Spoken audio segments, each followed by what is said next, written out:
Assalamualaikum warahmatullahi wabarakatuh.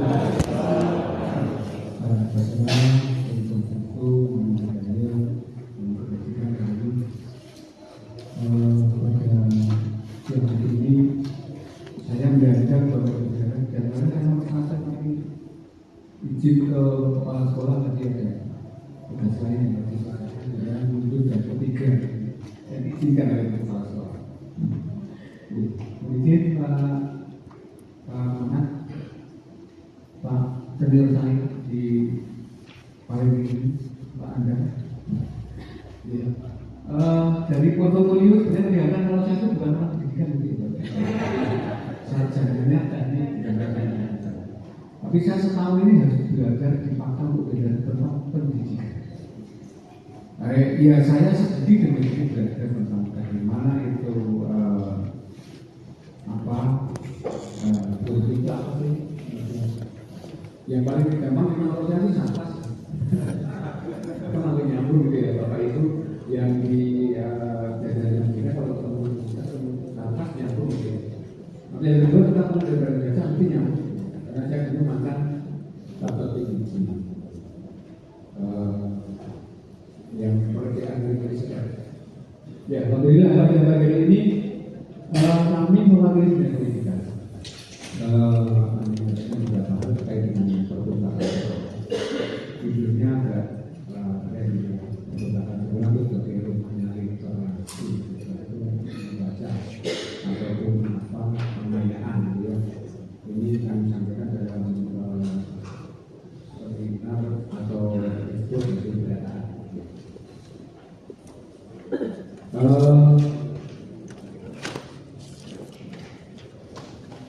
Yang pertama terkait dengan pertukaran sekolah itu apa sih?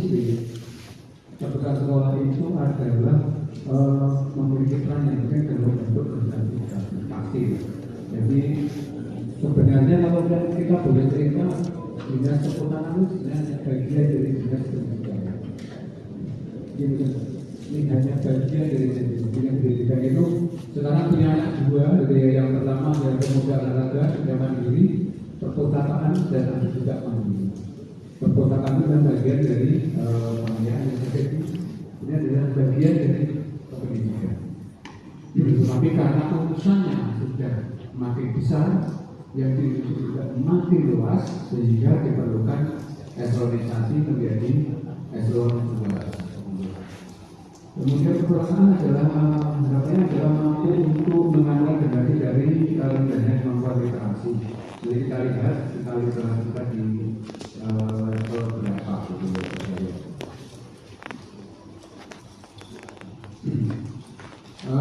beberapa regulasi normatif regulasi terkait dengan perpustakaan ini adalah terkait dengan peraturan Perpusnas nomor 4 tahun 2014 tentang SNP sekolah kementerian. Yang intinya adalah SNP SDMI, SNP SNP NTS dan SNP SMA, SMA, SMA dan SMK. Kemudian Permendikbud nomor 8 tahun 2025 tentang kurs ini menyangkut tentang pengadaan buku. Jadi yang akan ada berhubungan dengan perpustakaan adalah pengadaan buku di dalam Permendikbud nomor 8 tahun 2025 dimana diatur bahwa untuk pengadaan buku ini minimal 10% dari pagu alokasi dalam satu tahun. Jadi ini sebenarnya adalah wajib pengadaan minimal 10%. Jadi ada satu peluang bagi perpustakaan kita untuk menambah karya-karya ataupun buku-buku yang diperlukan. Tetapi sebenarnya ada syarat ya. Syaratnya adalah memenuhi standar atau tercatat dalam standar Pusduk di kementerian. Jadi memang tidak sembarang buku ya yang dibeli, tapi ada ketentuannya terkait dengan buku apa yang bisa dibeli. Kemudian mereka data nasional. Data nasional mikro menunjukkan bahwa tahun 2021 karena sekarang sudah berubah dan saya yakin akan bisa. Indonesia itu memiliki 113.541 perpustakaan sekolah. Ini saya yakin ngambilnya dari 3 provinsi. Ngambil dari 3 provinsi itu tahun 2021 itu 130. Kemudian ini dengan data ini Indonesia ternyata masuk sebagai terbanyak kedua setelah India. Jadi dari jumlah ternyata peringkat kedua di dunia setelah India. Ini dari jumlahnya. Kemudian untuk garis di atas mestinya itu kan hasilnya positif ya, makin banyak perkataan, kemudian pada mempunyai dampak positif bagi literasi, kemampuan negara, kemampuan pengetahuan dari masyarakat. Tetapi ternyata hasil PISA di 2022, Bapak Ibu sekalian, kalau kita masih rendah, literasi membaca kita baru 359. Sementara untuk skor rata-rata global atau dunia adalah 460. Jadi kita ternyata masih di bawah standar rata-rata global. Kemudian rata-rata literasi membaca dan sains penurunan dibanding dengan PISA tahun sebelumnya di tahun 2016. Ada aneh, dari 16 tahun tapi malah itu sportnya turun. Kemudian kalau dibandingkan dengan negara ASEAN, Indonesia berada di bawah Singapura yang poinnya 543, kemudian di bawah Vietnam 462, kemudian Brunei Darussalam 429 dalam hal literasi membaca. Ya, artinya yang kita sebutkan mungkin kita lebih baik dibanding dengan Kamboja, mungkin lebih baik dibanding dengan Timor Leste gitu ya. Tapi kita kalah dengan Singapura, kita kalah dengan Brunei Darussalam, Vietnam gitu.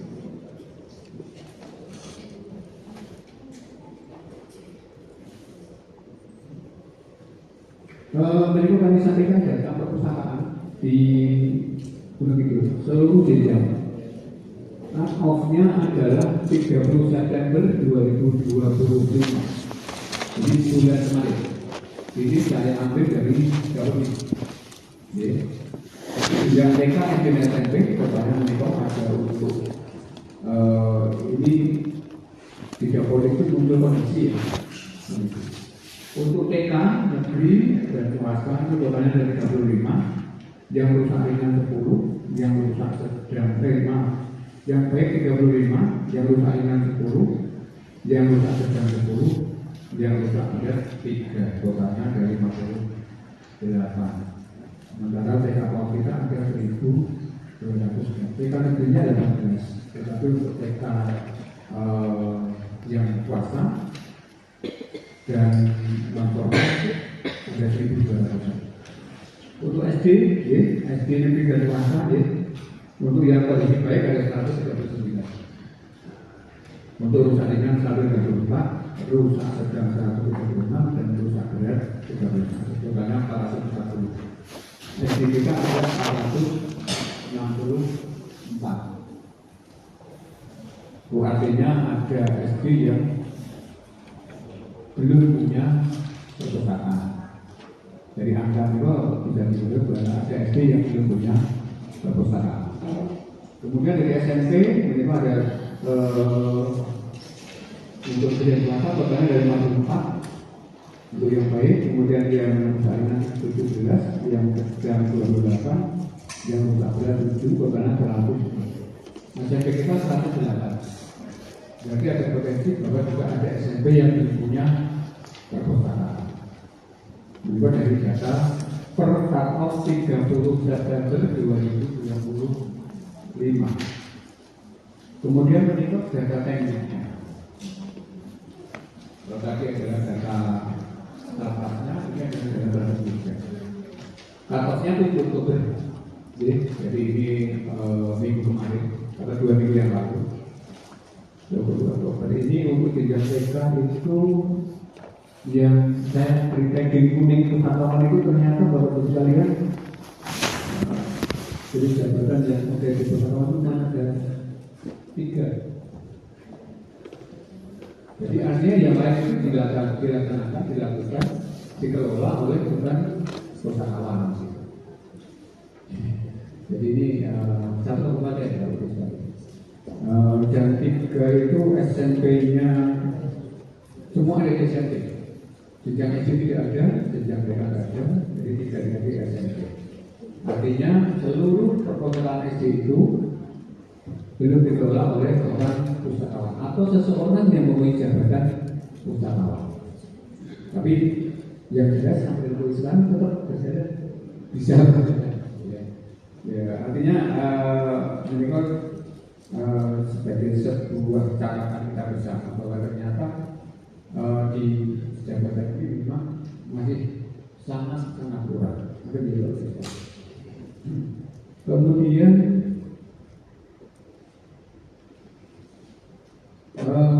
temuan permasalahan beberapa kerja yang diperlukan itu yang pertama adalah banyak perpustakaan sekolah yang belum terfungsi optimal. Mungkin tadi Bapak Ibu yang di depan sudah menyampaikan bahwa memang seperti tadi ilustrasi yang diberikan Pak Ketua Dewan itu sangat masuk akal.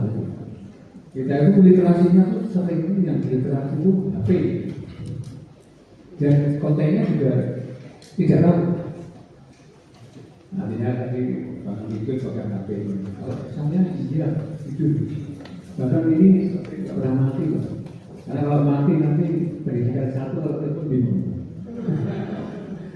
Dan diskusi surat itu kalau kami mencari ya ini bukan, tapi barangkali karena betul ya. Kami selalu harus setiap saat memandang HP karena ada cerita di situ. Dengan aplikasi juga dengan aplikasi di mana semua info dan berita dari situ sudah berikan dulu inisiasinya teman-teman diskusi juga gitu ya. Sehingga kita bisa tertular jadi SPP karena ada serikan kita itu ya. Tetapi itu menjadikan kita tuh menjadi apa ya di yang sulit juga HP gitu kenapa ini? Tadi baru datang dengan Pak Mutabarik juga HP lagi gitu kan. Kemudian juga diskusi pagi itu Pak kami cerita jam 4 harus bangun. Tapi setelah subuh buka HP karena apa? Informasi di situ semua. Pagi ini ada 12 agenda itu apa kemudian saya bagi ke siapa? Setiap pagi. Kemudian kalau sore itu masih habis sisa pasti. Jadi jam itu habis itu pada datang jam segini masih kosong. Nah, tapi nanti habis sisa itu 5, kemudian nanti pagi 10 atau 8 gitu. Kemudian kami harus bagi. Karena apa? Acara rata-rata jam 8 jam 9 harus sudah ada. Artinya menikah bahwa mungkin literasi ini sudah bergeser ya, tidak mesti di perpustakaan gitu. Kemudian yang kedua dikelola seadanya oleh guru tanpa pustakawan. Ini tadi kami sampaikan bahwa kondisi real kita tadi tenaga pustakawan kita terbatas sehingga perpustakaan yang ada itu akan dikelola oleh guru ataupun siapapun tanpa pelatihan pustakawan secara optimal. Kemudian yang ketiga belum terintegrasi dengan guru dan kegiatan literasi. Kemudian yang keempat kurangnya pemanfaatan teknologi informasi. Ini yang menurut nanti mungkin teman-teman diskusi bisa menginisiasi perpustakaan sekolah digital, gitu ya, lebih riset, gitu kan. Kemudian yang memang sekarang eranya sudah ke sana, gitu. Tapi untuk sekarang ini memang masih perpustakaan konvensional, artinya itu menjadikan. Kemudian tujuan dari standar nasional perpustakaan, ya, jadi yang pertama menjadi acuan dalam penyelenggaraan dan pengelolaan perpustakaan sekolah. Yang kedua mendorong peningkatan mutu layanan, penguatan literasi dan menjamin keseragaman standar di seluruh Indonesia. Standarisasi memang hanya seperti itu. Kemudian komponen-komponen standar nasional perpustakaan SMP ada 6, adalah dari sisi koleksi, dari sarpras, dari layanan perpustakaan, tenaga perpustakaan, penyelenggaraan perpustakaan dan pengelolaan perpustakaan. Kemudian untuk peran sekolah atau peran perpustakaan sekolah adalah menjadi markas gerakan literasi, menyediakan akses informasi, mendukung kurikulum, kemudian menumbuhkan budaya membaca dan berpikir kritis. Ini adalah perannya. Kemudian sekarang kita lihat adalah strategi. Penguatan literasi ini yang pertama adalah berbagai lembaga, bentuknya berupa ini seperti yang untuk baca dari baca, kemudian kegiatan tiga buku dan pilihan dari tapi kalau di level sekolah barangkali belum optimal, belum maksimal karena barangkali SDM juga tadi ya. Dan yang kedua adalah pengayaan kurikulum berkreasi literasi dalam mata pelajaran, kemudian menyediakan bahan bakar literasi untuk semua bidang studi. Yang ketiga adalah kegiatan dan klub literasi, membentuk buku, forum diskusi, mengundang penulis atau alternatif, standar platformnya. Kemudian pemanfaatan teknologi, menyediakan e-book, jurnal digital dan pelajaran teknologi informasi, serta memanfaatkan medsos sebagai sarana promosi literasi. Ini barangkali yang keempat ini sudah dilakukan untuk berkait dengan pemanfaatan teknologi. Karena kalau kita lihat bahwa masyarakat kita melakukan masyarakat terbanyak itu sekarang sudah gennya minimal gen X. Jadi yang baby bonus itu sudah mulai berkurang. Sekarang XY kemudian Z. Itu sudah masih sudah mulai banyak dan itu terkait dengan teknologi sudah mulai teknologi sehingga arahnya mau ke sana. Kemudian yang berikutnya strateginya adalah menciptakan lingkungan literasi yang menarik. Biasanya kalau perkataan yang nyaman dan interaktif. Jadi seperti disampaikan tadi di tapi desain yang menarik ini mungkin membawa ke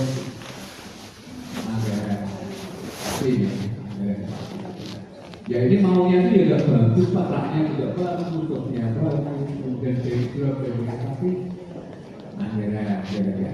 dia memang kalau kita sampai ke akhir ini ya berhenti itu ada jaga. Kemudian saya juga yang nanti dan sama. Saya yakin gerakan ini di sekolah di kantor saja kan sudah menyiapkan untuk baca nanti diajar. Kemudian pemberdayaan siswa dan pengembangan koleksi melibatkan siswa dalam pengembangan kebudayaan ini sangkut untuk 6.1 nilai melibatkan siswa dalam program perpustakaan. Ini ada banyak untuk sekolah-sekolah yang untuk siswa yang kelas tinggi dan itu juga bisa dilibatkan dalam pengelolaan perpustakaan. Kemudian memperbaiki koleksi sesuai dengan kebutuhan siswa. Ini strategi yang kemudian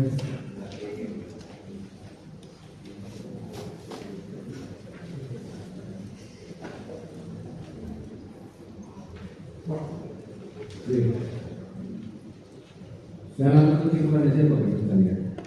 Jadi kesimpulan yang kita tarik dari atas dari beberapa data yang kami sampaikan, beberapa pertemuan yang kami sampaikan, beberapa strategi yang bisa kita ambil. Kesimpulannya adalah bahwa perpustakaan itu sebenarnya bukan hanya sebagai ruang penyimpanan buku, melainkan tempat atau rumah tempatnya eksplorasi literasi, kreatif dan mandiri. Perpustakaan sekolah berperan sebagai pusat penguatan literasi, kemudian strategi penguatan literasi, tingkat kegiatan membaca, integrasi kurikulum, kolaborasi teknologi dan pemberdayaan. Dengan strategi yang tepat, maka perpustakaan dapat menjadi pusat literasi yang hidup dan inspiratif. Menurut kesimpulan dari poin dari atas sampai di bawah. Demikian yang dapat kami sampaikan kepada kalian.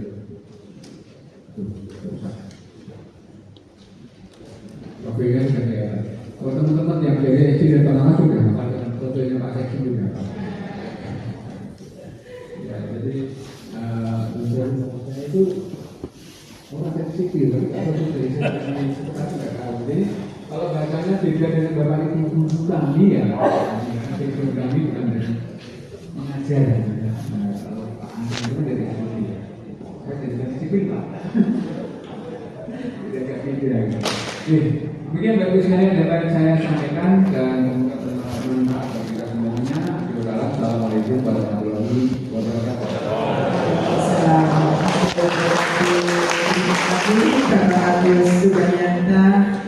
sarjana teknik, beliau